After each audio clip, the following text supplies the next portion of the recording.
Happy holidays everyone! So kibali ang atong holiday ron, puro ra jud trabaho sa balay. So moro gud ni ako ang bulingon guys. Sa adult na wear is good for 1 week na wakoy laba-laba. While for the kids, it's just a few days. Pero mura na sa jud 1 week, same sa mga adult. Kaya nga na, kadaghan na ang akong bulingon karon.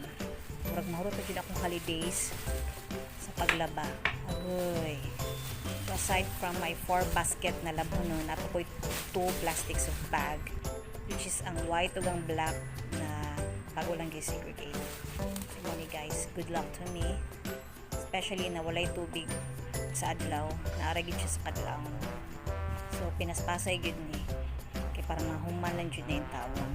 But for sure mga 2 days tingali ni usan ni mahurot jud na kog laba. Kaya again, ang among tubig kadlawon ra jud siya. So inga naka-worse ang situation